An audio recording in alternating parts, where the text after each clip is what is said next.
Hello friends, welcome back to Gauri updates YouTube channel. Friends, ಇವತ್ತಿನ ವಿಷಯ ಬಂದು ರಿಸರ್ವ್ ಬ್ಯಾಂಕ್ ಆಫ್ ಇಂಡಿಯಾ ಕಡೆಯಿಂದ assistant ಪೋಸ್ಟ್ಗೆ ವೇಕೆನ್ಸಿಯನ್ನು ಕರೆದಿದ್ದಾರೆ.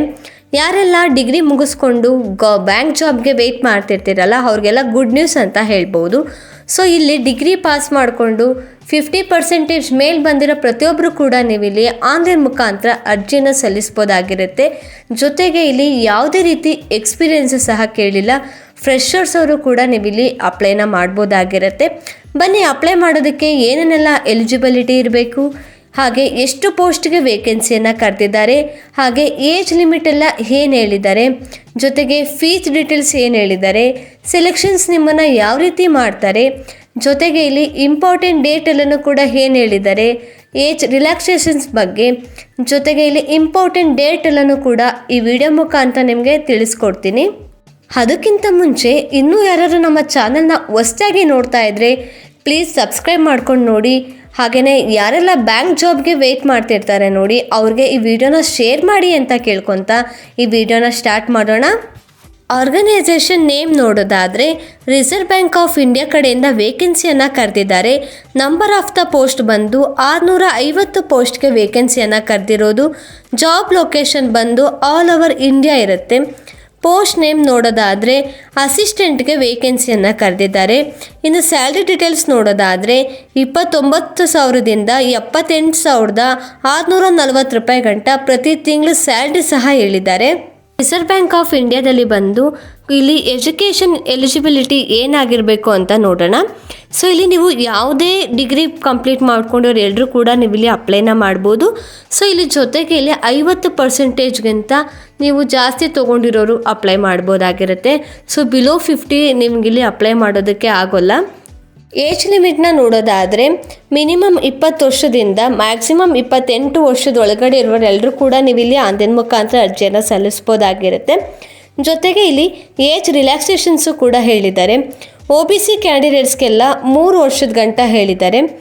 SC/ST ಕ್ಯಾಂಡಿಡೇಟ್ಸ್ಗೆಲ್ಲ 5 ವರ್ಷ ಗಂಟ ಹೇಳಿದ್ದಾರೆ.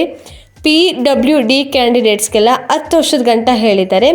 ಸೊ PWD ಕ್ಯಾಂಡಿಡೇಟ್ಸಲ್ಲಿ ಅದರಲ್ಲಿ OBC ಕ್ಯಾಂಡಿಡೇಟ್ಸ್ಗೆ ಬಂದು 13 ವರ್ಷ ಹೇಳಿದ್ದಾರೆ. ಹಾಗೆ SC/ST ಕ್ಯಾಂಡಿಡೇಟ್ಸ್ಗೆಲ್ಲ 15 ವರ್ಷ ಹೇಳಿದ್ದಾರೆ. ಇನ್ನು ರಿಸರ್ವ್ ಬ್ಯಾಂಕ್ ಆಫ್ ಇಂಡಿಯಾದಲ್ಲಿ ಬಂದು ಅಪ್ಲಿಕೇಶನ್ ಫೀಸ್ ಡೀಟೇಲ್ಸ್ ಎಲ್ಲ ಏನು ಹೇಳಿದ್ದಾರೆ ಅಂತ ನೋಡೋದಾದರೆ ಇಲ್ಲಿ journal category, OBC category, EWS ಕ್ಯಾಂಡಿಡೇಟ್ಸ್ಗೆಲ್ಲ ಇಲ್ಲಿ 450 ರೂಪಾಯಿ ಪ್ಲಸ್ GSTಯನ್ನು ಹೇಳಿದ್ದಾರೆ. ಸೊ 18% GST ಕೂಡ ಆ್ಯಡ್ ಆಗುತ್ತೆ ಇದರಲ್ಲಿ. ಹಾಗೆ SC/ST ಕ್ಯಾಟಗರಿ, PWD ಕ್ಯಾಂಡಿಡೇಟ್ಸ್ಗೆಲ್ಲ ಇಲ್ಲಿ 50 ರೂಪಾಯಿ ಪ್ಲಸ್ ಇಲ್ಲಿ 18% GST ಸಹ ಹೇಳಿದ್ದಾರೆ. ಇಲ್ಲಿ ಪೇಮೆಂಟ್ ಮೋಡ್ ಬಂದು ನೀವು ಆನ್ಲೈನ್ ಮುಖಾಂತರನೇ ಪೇ ಮಾಡಬೇಕಾಗಿರುತ್ತೆ. ರಿಸರ್ವ್ ಬ್ಯಾಂಕ್ ಆಫ್ ಇಂಡಿಯಾದಲ್ಲಿ ಬಂದು ಯಾವ್ಯಾವ ಡಿಸ್ಟಿಕಲ್ಲಿ ಎಷ್ಟೆಷ್ಟು ಪೋಸ್ಟ್ ವೇಕೆನ್ಸಿ ಕರೆದಿದ್ದಾರೆ ಅಂತ ನೋಡೋಣ. ಸೊ ನಾನು ಆಗಲೇ ಹೇಳಿರೋ ಹಾಗೆಯೇ ಈ ಜಾಬ್ ಬಂದು ಆಲ್ ಓವರ್ ಇಂಡಿಯಾ ಇರುತ್ತೆ. ಸೊ ಇದರಲ್ಲಿ ಡಿಸ್ಟಿಕ್ ನೇಮ್ ಕೂಡ ಮೆನ್ಷನ್ ಮಾಡಿದ್ದಾರೆ. ಅಹಮದಾಬಾದಲ್ಲಿ ಬಂದು 20 ಪೋಸ್ಟ್ ಕರೆದಿದ್ದಾರೆ.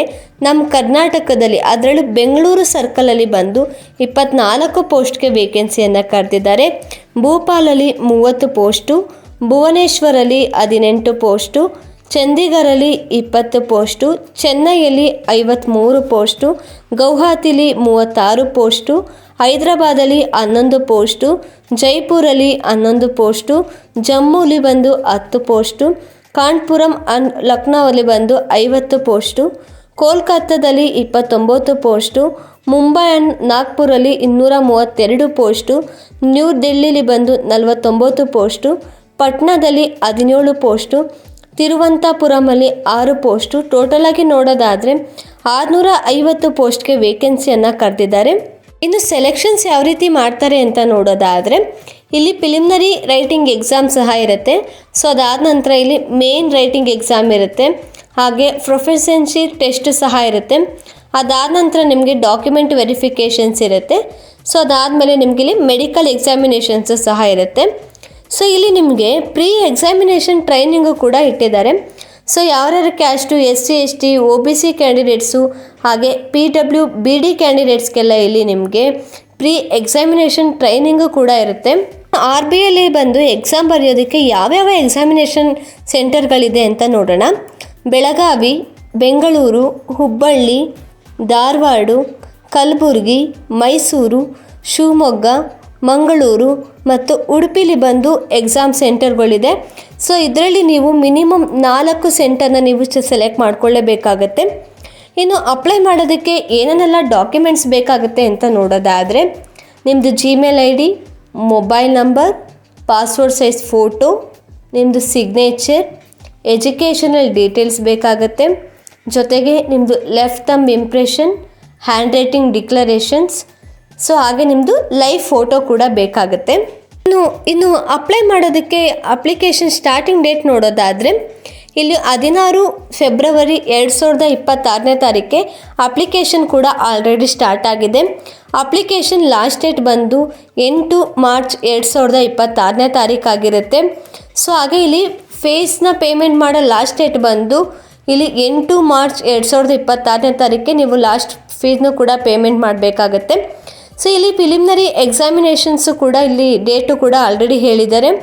ಏಪ್ರಿಲ್ 11ನೇ ತಾರೀಕು 2026ನೇ ತಾರೀಕು ಕೂಡ ಎಕ್ಸಾಮ್ನ ಅನೌನ್ಸ್ ಮಾಡಿದ್ದಾರೆ.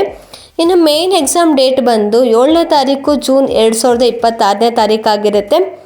ಇನ್ನು ಅಪ್ಲೈ ಮಾಡೋದಕ್ಕೆ ಅಫಿಷಿಯಲ್ ವೆಬ್ಸೈಟ್ ನೋಡೋದಾದರೆ RBI.org.inಗೆ ಹೋಗಿ ನೀವು ಆನ್ಲೈನ್ ಮುಖಾಂತರ ಅರ್ಜಿಯನ್ನು ಸಲ್ಲಿಸ್ಬೋದಾಗಿರುತ್ತೆ.